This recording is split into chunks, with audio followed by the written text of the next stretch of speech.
Assalamualaikum warahmatullahi wabarakatuh.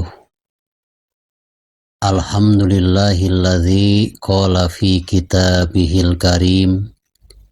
A'udzu billahi minasy syaithanir rajim.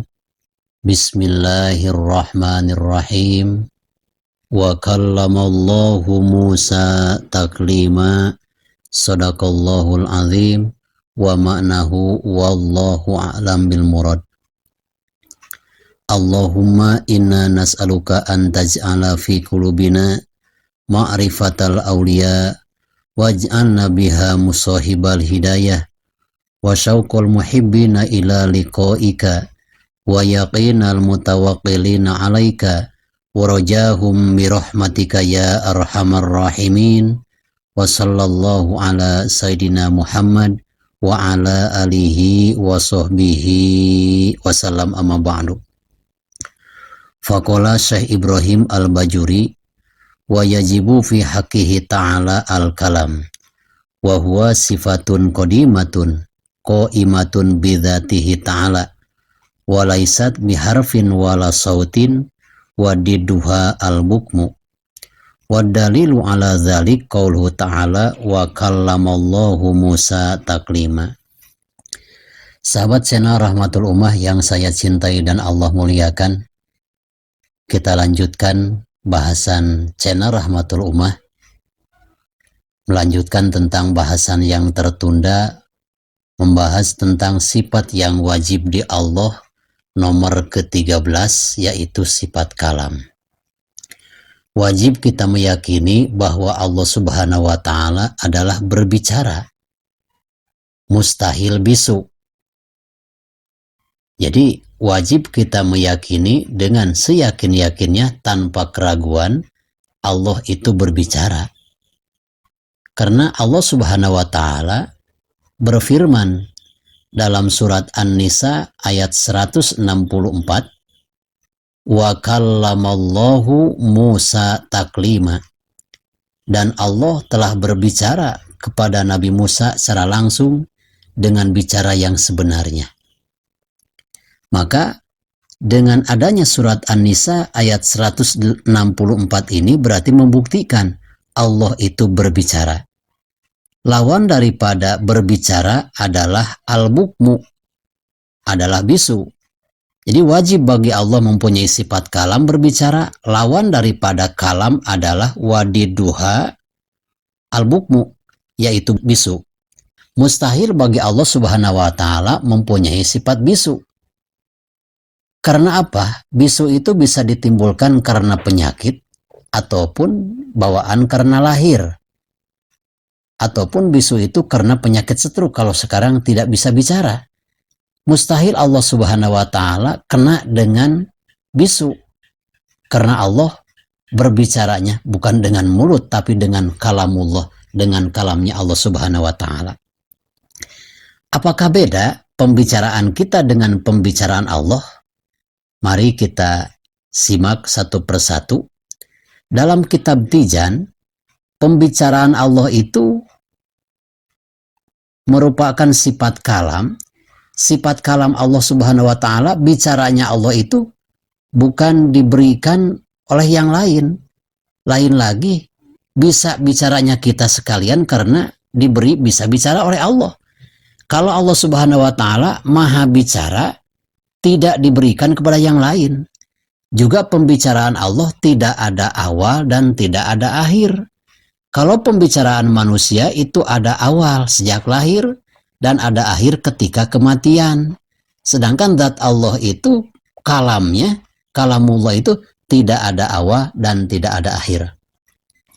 Juga kalam Allah itu, pembicaraan Allah, laisat biharpin wala sautin, tidak mengandung huruf dan tidak mempunyai suara.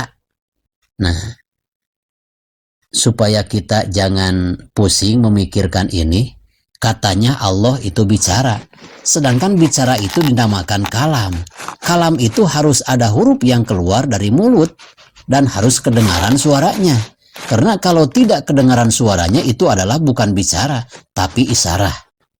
perlu kita ketahui, kalamullah yang tidak mengandung huruf dan tidak mengandung suara, ini adalah kalamullah al-madlul.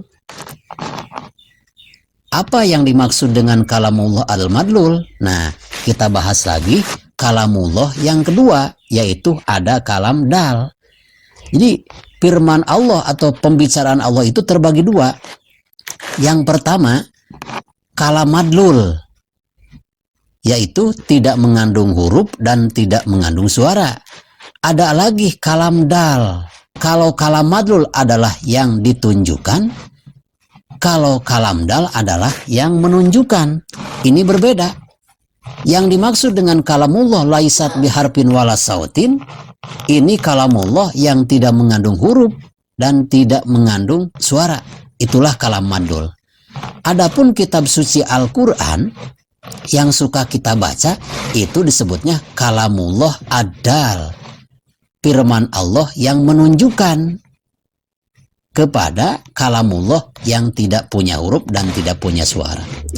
Sahabat sena rahmatul ummah yang saya cintai dan Allah muliakan, maka supaya kita jangan bingung, jadi Allah Subhanahu wa Ta'ala menurunkan kitab suci Al-Quran itu 2 kali.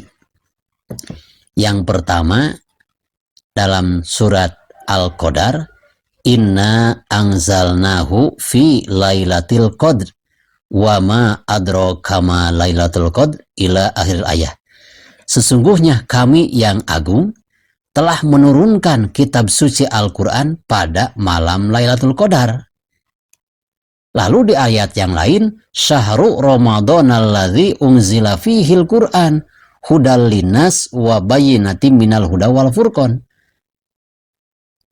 Di surat Al-Qadar pada malam Lailatul Qadar, di surat Al-Baqarah cuma disebut syahrul Ramadan, bulan puasa, bulan Ramadan adalah bulan diturunkannya kitab suci Al-Quran. Maka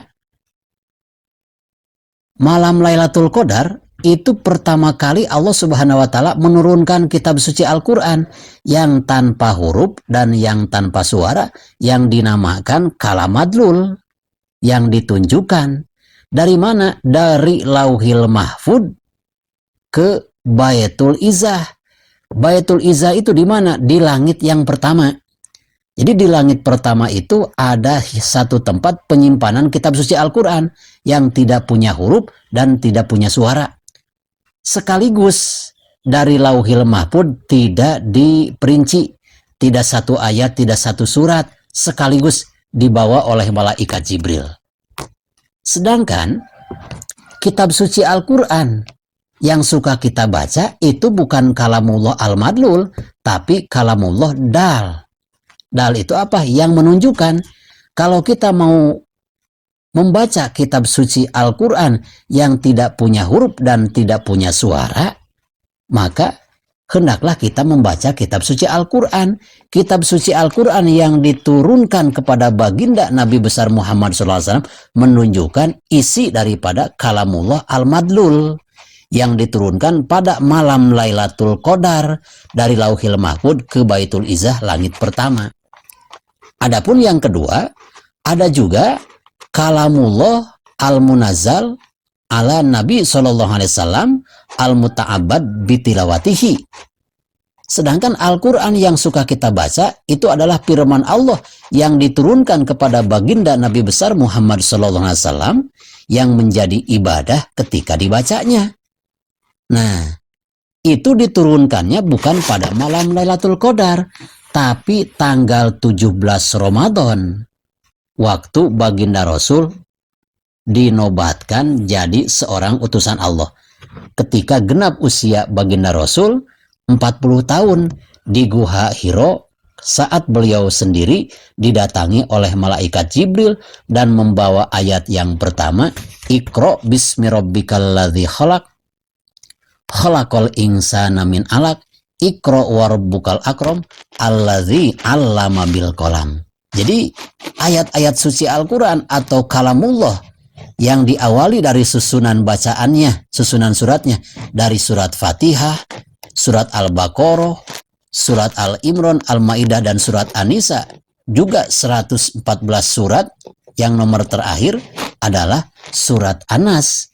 Itu dinamakan kalamullah, firman Allah yang diturunkan kepada baginda Nabi besar Muhammad SAW, yang menjadi ibadah kalau dibacanya. Itu adalah kalam dal. Jadi kalam madlul yang diturunkan oleh Allah dari Lauhil Mahfuz ke Baitul Izzah langit pertama, itu tanpa huruf dan tanpa suara, langsung sekaligus. Lain lagi kalamullah adal, kalamullah yang diterima oleh baginda Rasulullah SAW melalui malaikat Jibril atas perintah Allah. Ini diturunkannya secara berurutan, jadi tidak sekaligus. Nah, diperinci. Jadi ketika turun ayat pertama itu 5 ayat surat Al-Alaq, Iqra bismi rabbikal ladzi khalaq. Kalau dijumlahkan ayat kitab suci Al-Quran yang diturunkan kepada baginda Nabi SAW yang dinamakan kalam dal, yang menunjukkan isi daripada kalam madlul selama 22 tahun, 2 bulan, dan 22 hari. Itulah perbedaannya. Jadi kalau kitab suci Al-Quran yang suka kita baca diturunkannya oleh Allah kepada Jibril, kepada baginda Rasul, itu tidak sekaligus, melainkan 22 tahun, 2 bulan, dan 22 hari. Sahabat channel Rahmatul Ummah yang saya cintai dan Allah muliakan, kalam madlul yang tidak punya suara dan tidak punya huruf, maupun kalamullah yang diturunkan oleh kepada baginda Nabi SAW oleh malaikat Jibril dari Allah, dua-duanya menandakan bahwa Allah itu mempunyai sifat kalam, artinya Allah itu maha berbicara, dan bicaranya Allah itu mustahil kena dengan bisu, karena bicaranya Allah bukan dengan lidah, bukan dengan mulut. Karena apa? Bicara dengan mulut dan lidah adalah pembicaraan manusia yang kena kesalahan ketika bicara dan kena bisu. Mustahil Allah Subhanahu wa Ta'ala mempunyai sifat bisu. Sahabat channel Rahmatul Ummah yang saya cintai dan Allah muliakan, kita nantikan video berikutnya akan mengisahkan tentang asbab nuzul turunnya Al-Quran yang tanpa huruf dan tanpa suara yang diturunkan pada malam Lailatul Qadar. Mudah-mudahan kita dipanjangkan umur oleh Allah Subhanahu wa Ta'ala sehingga kita bisa menyimak video selanjutnya dari channel Rahmatul Ummah. Khudz ma sofa wada ma qadar billahi fi sabilil haq. Wassalamualaikum warahmatullahi wabarakatuh.